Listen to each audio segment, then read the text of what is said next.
जय हिंद दोस्तों। आज के इस वीडियो में हम आपको बताने वाले हैं कि application form for increase threes hold limit इस फॉर्म को कैसे भरते हैं। सबसे पहले आप समझिए कि इस फॉर्म का भरने का रीज़न क्या है। ठीक है, ये बैंक क्यों लगाता है। ठीक है, बैंक थ्रीज होल्ड लिमिटेड इसलिए लगाता है ताकि सुरक्षा बनी रहे और गलत तरीके से पैसा का लेन देन ना हो। ठीक है, यानी जब लगाता है तो आपका ज़्यादा ट्रांजैक्शन करना पड़ता है, इसलिए इसको फॉर्म को थ्रेशोल्ड लगाता है, यानी बैंक में लगाता है। ठीक है, तो चलिए इस फॉर्म को कैसे भरते हैं। और सबसे बड़ी समस्या आती है इसमें, आपको यह भी बताऊंगा कि इसके साथ साथ क्या क्या डॉक्यूमेंट लगेगा। और सबसे बड़ी समस्या आदमी को आता है यहाँ पर old annual income, new annual income, इस समय income, income from deposit, credit from other sources, इसमें कैसे लिखेंगे, इस समय बहुत बड़ी समस्या आती है। तो मैं आपको पूरे विस्तार से बताऊंगा, इस वीडियो को आप पूरा देखिए। सबसे पहले यहाँ पर ध्यान समझिए, यहाँ पर लिखा है नेम ऑफ द ब्रांच। ठीक है, तो आपका जो भी ब्रांच है वो ब्रांच का नाम लिख देंगे, जैसे मैं राजनगर लिखा हूं। ठीक है, उसके बाद कस्टमर आईडी, जो भी आप कस्टमर आईडी है आपके पासबुक में मिल जाएगा। नहीं पता हो तो अपने बैंक से पूछ लीजिएगा, वो यहाँ पर आप लिख दीजिएगा। उसके बाद यहाँ पर लिखा है name of the account holder. ठीक है, यानी अकाउंट होल्डर का नाम लिखेंगे, जो भी आपके खाता में नाम है यानी पासबुक में वही नाम आपको यहाँ पर लिखना है। उसके बाद यहाँ पर ध्यान समझिए, यहाँ पर लिखा है अकाउंट नंबर, तो आपके पासबुक में जो भी अकाउंट नंबर है देख करके आप यहाँ पर लिख दीजिएगा। ठीक है, उसके बाद यहाँ पर लिखा है एड्रेस, एड्रेस में विलेज जो भी है XYZ, जो भी विलेज हो आपने विलेज का नाम लिखेगा। उसके बाद यहाँ पर ध्यान समझिएगा, पोस्ट ऑफिस जहाँ है आपका वो पोस्ट ऑफिस लिख दीजिएगा। उसके बाद डिस्ट्रिक्ट, जैसे मैं मधुबनी से हूँ तो मैं मधुबनी लिख दूंगा। आप जो भी हो दरभंगा, समस्तीपुर, पटना, भागलपुर जहाँ से हो आप लिख दीजिएगा। उसके बाद यहाँ पे लिखा है एड्रेस प्रूफ, एड्रेस प्रूफ में आप आधार कार्ड लिख सकते हैं, मैं यहाँ पर आधार कार्ड लिख दिया हूँ। ठीक है, जो देंगे उसका डॉक्यूमेंट लगेगा फोटोकॉपी, ध्यान रखिएगा। ठीक है,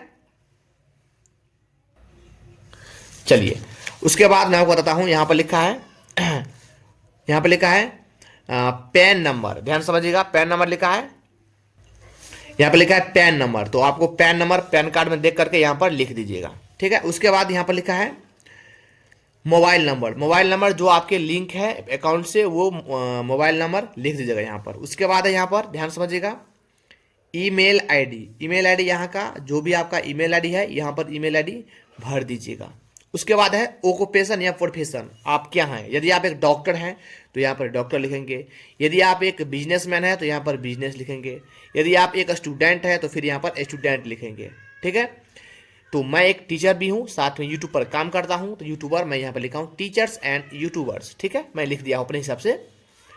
अब देखिए यहाँ पर लिखा है old annual income, new annual income. ठीक है, इस सब में कैसे लिखेंगे ध्यान समझिए, इसको पहले आप ध्यान समझ लीजिए। ठीक है, देखिए यहां पर होता है आसान भाषा में समझिए आप, यानी आसान शब्दों में old income, old annual income का मतलब होता है पहले साल की कमाई। ध्यान समझिए, ओल्ड एनुअल इनकम का मतलब होता है पहले साल की कमाई, जो भी आपका वो लिखेंगे।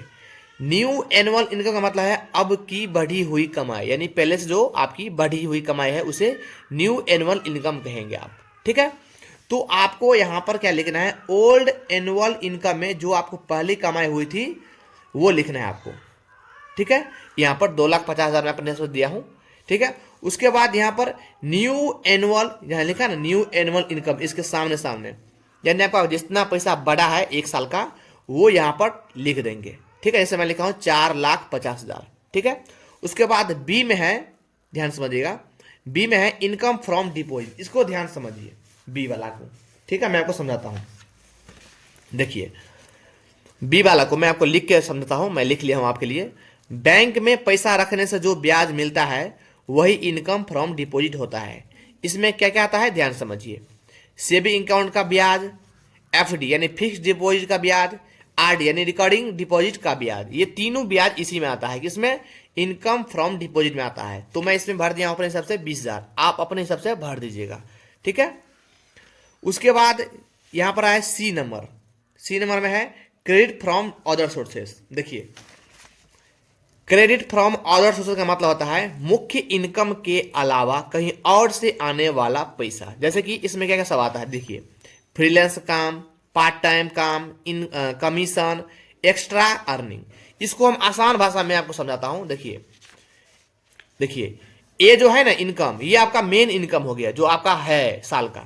बी में है ना, तो बी हो गया आपका बैंक का ब्याज, जो बैंक पे जो भी चीज का ब्याज दे रहा है वो हो गया है यहाँ पर इनकम फ्रॉम डिपॉजिट।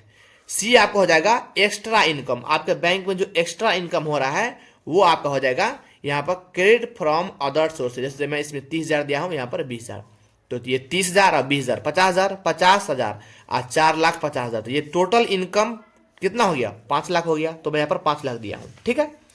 अब यहाँ पर देखिए, reason for increasing threshold limit, यानी यहाँ पर आपको अंग्रेजी में लिखना है कि ये फॉर्म आपको क्यों भरना पड़ रहा है, किस लिए भरना पड़ रहा है, ठीक है, वो आपको यहाँ पर अंग्रेजी में लिखना है। पहले इसको हिंदी में जान लीजिए। देखिए हिंदी में, मेरी आय बढ़ गई है और अब मुझे बैंक के माध्यम से ज्यादा राशि का लेन देन करना पड़ता है, इस थ्रेज होल्ड लिमिटेड को बढ़ाना जरूरी हो गया है, ठीक है, ये आपको लिखना होगा, ठीक है। तो इसको अंग्रेजी में आपको लिखना है, my income has increase and I need to make, जो भी हो आपको यहां पर लिखना होगा अंग्रेजी में, ठीक है। अगर आपको ये लिखना नहीं आता है तो आप गूगल से क्या करेंगे, आप गूगल से करके इसको लिख दीजिएगा, ठीक है। उसके बाद ध्यान समझिएगा, यहां पर लिखा हुआ है, ध्यान समझिए, यहां पर फिर उसके बाद लिखा हुआ है सपोर्टिंग डॉक्यूमेंट्स।